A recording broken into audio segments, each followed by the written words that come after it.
Good morning, students. Today I am going to continue my lecture for Plus 2 Arts Political Science, and the name of the chapter is Contemporary South Asia. Now let us start with the topic, what is South Asia? It is very interesting when you are watching cricket match with Pakistan and India. We also have been seeing the goodwill, hospitalities shown to visiting Indians and Pakistani fans by their hosts when they come to watch a cricket match.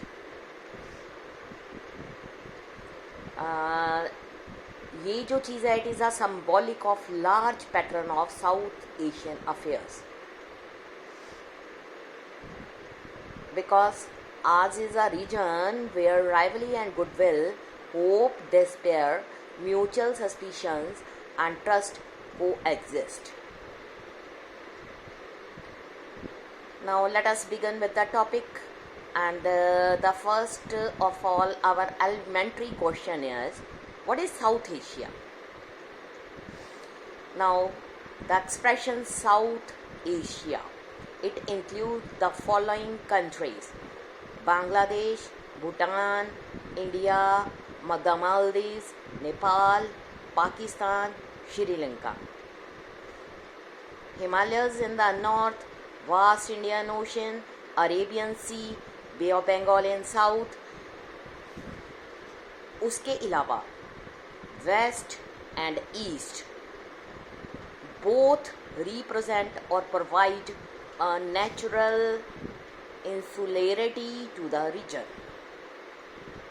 and that is very much responsible for linguistic, social and culture distinctiveness of subcontinent. जो boundaries हैं regions की are not as clear in the east and the west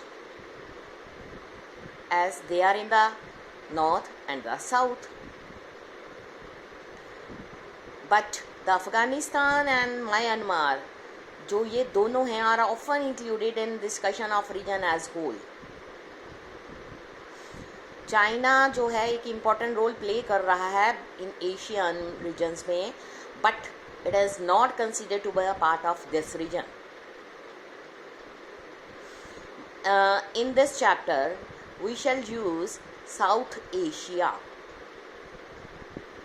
to mean the 7 countries that are mentioned above. So, जो South Asia has stand for diversity in every sense and also constitutes one geopolitical space.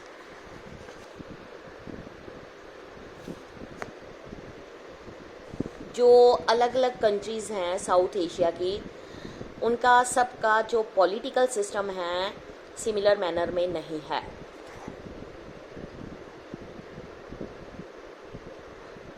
Despite many problems, limitations, इनके बावजूद भी Sri Lanka and India have succeeded operated a democratic system since their independence from the British.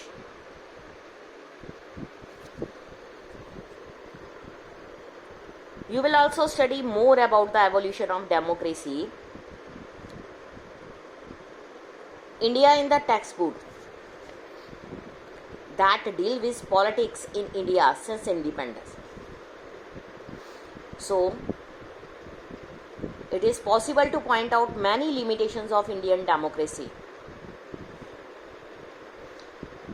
हमें remember होना चाहिए, India has remained democracy throughout and existence and as independent countries. Same is true for Sri Lanka.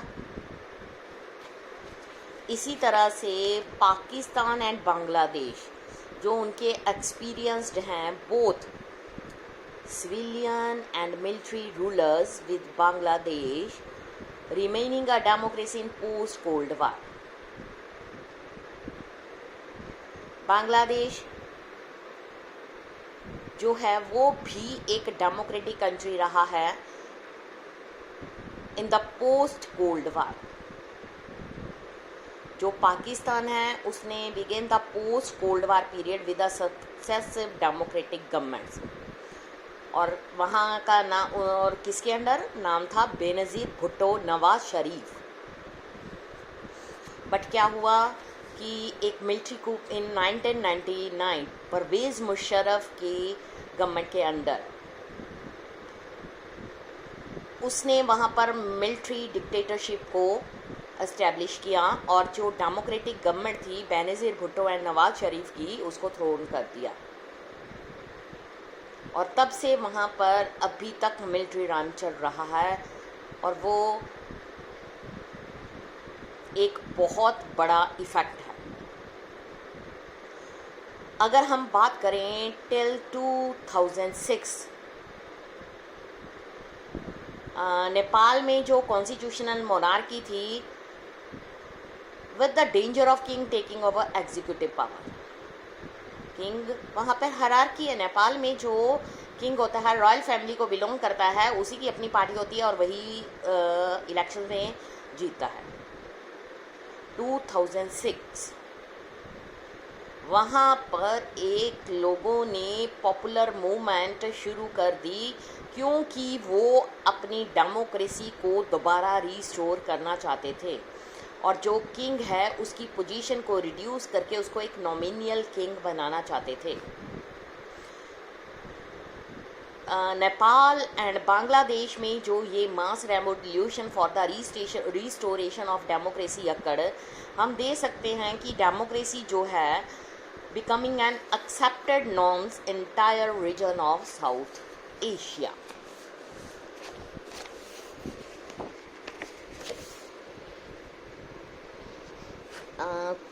कुछ changes हैं जो दो smallest countries में आए south Asian regions की।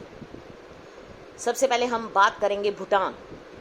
भूटान में अभी भी मोनार्की है, बट जो किंग है उसने इनिशिएटेड किया प्लान्स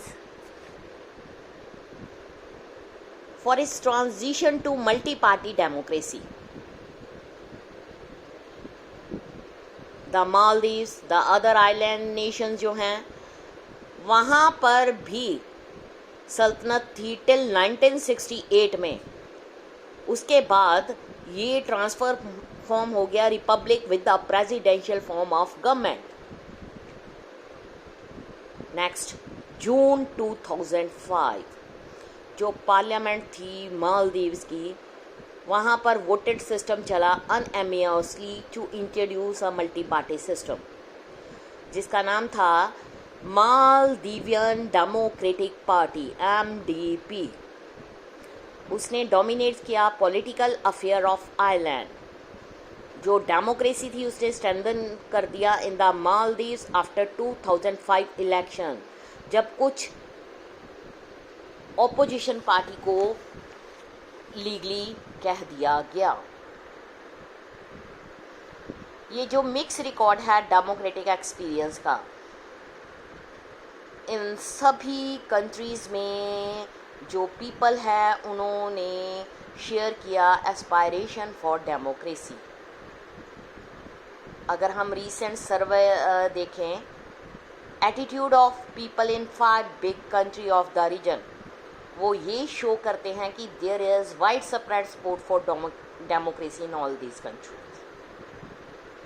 ऑर्डिनरी सिटीजन, चाहे वो रिच है, पुअर है, चाहे वो अलग अलग रिलीजन्स को बिलोंग करते हैं, सब एक ही आइडिया को लेकर चले हैं पॉजिटिवली। वो आइडिया है डेमोक्रेसी का, और उन्होंने सपोर्ट किया इंस्टीट्यूशंस और representative democracy.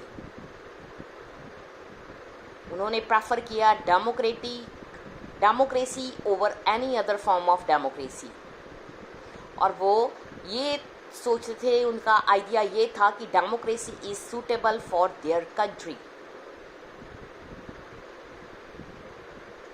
These are significant findings, for it was earlier believed that democracy जो है could flourish, find support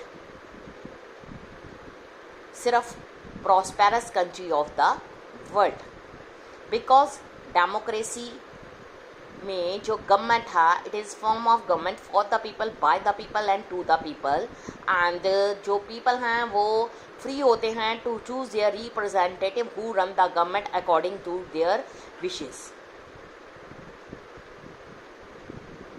सो ये था साउथ एशियन रीजन्स, कुछ कंट्रीज़, 7 कंट्रीज़ जहाँ पर डेमोक्रेसी नहीं थी, और जो डेमोक्रेसी को इस्टेब्लिश किया गया वो लोगों की थिंकिंग के बारे में यहाँ पर हमने डिस्कस किया।